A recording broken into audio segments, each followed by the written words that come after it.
turn, palm, turn, turn, palm. Hey guys, welcome to another Kungfuronin video. As you can see with the wooden dummy, today I'm going to talk about training with the wooden dummy. I'm going to give you 5 key points that you want to keep in mind when you're training with the wooden dummy, which would go through all the training throughout your Wing Chun. It'll help improve your wooden dummy training, and it'll help use the wooden dummy to improve your Wing Chun training. So here are the 5 key points that you want to keep in mind. Number 1, remember to use power to go to the center of the dummy. Number 2, minimize the distance between the wooden dummy and your arms. Number 3, use your stance and your body to adjust the distance between you and the dummy. Otherwise, your elbows would be all over the place. Number 4, when you get used to things, don't treat it like it's a robotic move. Try to strike from flowing and flow into striking. And number 5, I'll save that for the end. Okay, so the first point, remember to move your power into the middle of the dummy. So what I mean by this is every strike and move you do, you want to try control the center line. What happens is the dummy should be moving backwards ever so slightly. So for example, if I use gang sao as an example, if I, because of these hands here, decide to hack sideways, I'll just end up doing this. But what I want to do is I want to go into the center line. And the way the dummy moves and the way I move will tell me if my power is going correctly. With other moves, you might think the gang sao is easy to go into the center line because it's obviously in that direction. But we want to learn to control the center through the arms in Wing Chun. So what happens is even with the other moves like Quan sao, so it might seem like the power is going this way or that way, right? We want to direct it into the middle of the dummy. So let me show you. So if I'm doing it wrong, I'm exaggerating. You see how the dummy just goes sideways? I want to control the center line. You see how it goes into the center? This is what we want. So for Quan sao, it's the same. I don't want to go sideways. I want to go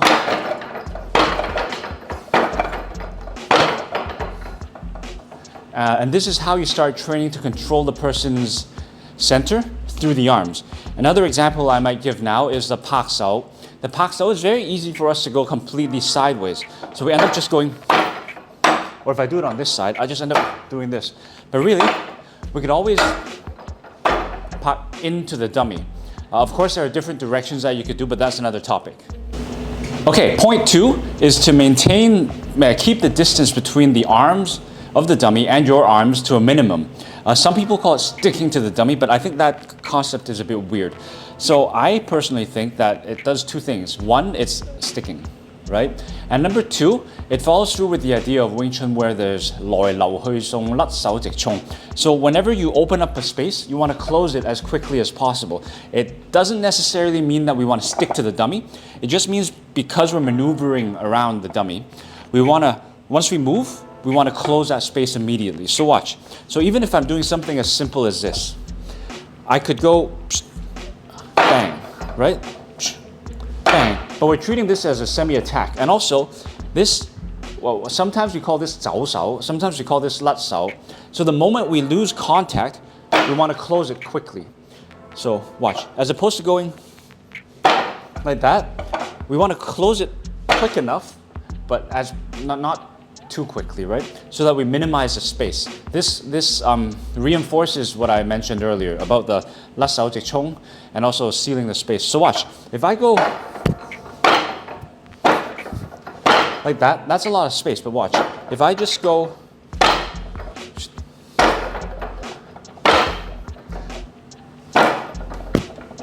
then that closes the space up. You could do that for the whole dummy, you could do it for individual movements. Let me know how it goes. Okay, point number 3 is to use your body and your stance or ma to adjust the distance between you and the dummy. If you don't turn, you end up getting stuck and your elbows would end up flaring. So for example, if I'm trying to do the closing movements of a couple movements in the dummy and I don't turn enough, my elbow ends up, you see, it ends up flaring out. But in Wing Chun, we tend to keep it at this distance, right? And another movement is this much space. It also teaches you about distancing. So now I have this much space between me and the dummy. But if I turn, you see how much space opens up? So I'm safer and I could also attack more. So let me show you. So if I go like this and I want to come here and I end up doing this and then hitting like that, right? You see where the elbow is? The position, it doesn't fit. So what we want to do is make sure you turn. Turn. You see how it's more towards the center line? So we do this. Turn, palm. Turn.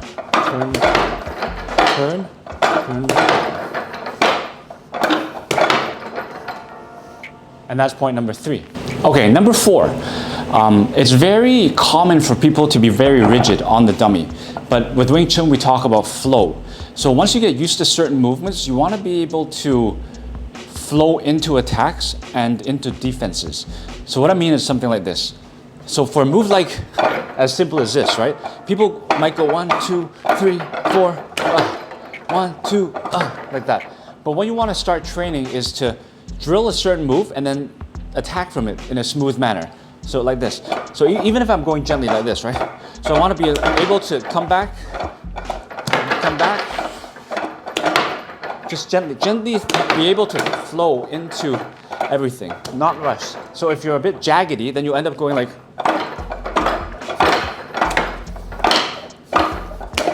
so it's good for movies, right? But we want to train flow. So we could be like,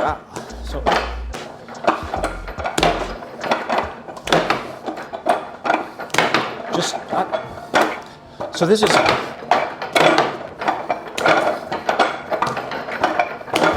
so we want to just start training the flow of the movement as opposed to keeping it move by move. Okay, so here's point number 5. It's actually an idea more than a technique that you want to do. Treat the wooden dummy as a textbook and not a novel. So what I mean by this is you don't have to go from start to end all the time. What the wooden dummy is a series or a set of techniques that the founder or the coaches from Muay Thai or whatever has kept for the later generations to learn. So for example, me myself, I think I only use 3 to 4 moves out of the dummy, but frequently in Chi Sao, in sparring, or in Left Sao training. But my other Kung Fu brothers use another 2-3 moves. So it's there for you to pick and choose. So what you want to do is keep the dummy form, but train the moves separately. And make sure you get really, really good at those moves. I might make another video about the stages of training of techniques, but you want to do it against a dummy, a compliant partner, and a not so compliant partner, but at different stages.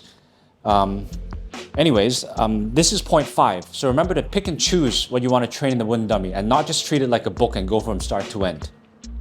Okay, so those were the 5 key points for wooden dummy training. I'll be releasing more videos of wooden dummy training and other Wing Chun training methods. So if you like this video, remember to like, share, and subscribe.